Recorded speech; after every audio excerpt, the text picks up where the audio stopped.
And General Bikram Singh today took over as the 25th Chief of the Indian Army from General V.K. Singh, whose 26-month tenure has been marked by numerous controversies.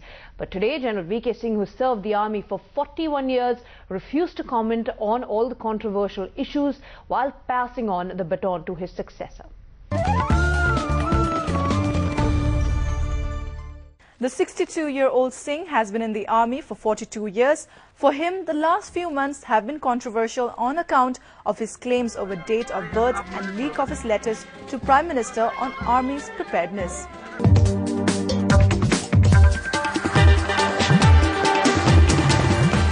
The Army Chief General V.K. Singh yesterday said he would like to be remembered as a soldier who tried to uphold the force, what the forces stand for.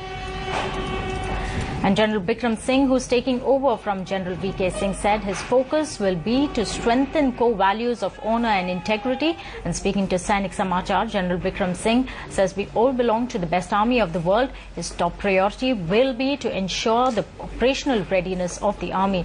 The new army chief did not comment on the issue of demilitarization of Siachen and the removal of the Military Act in Jammu and Kashmir. He said it's the government's decision.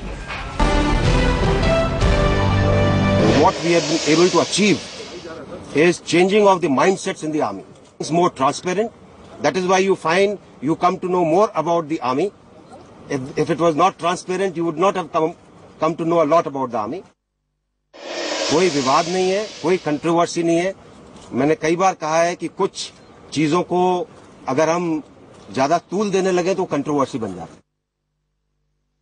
The issues that we said were at the heart of the army, the core values, they are progressing. And I'm quite sure anybody who dons this uniform will take that issue forward.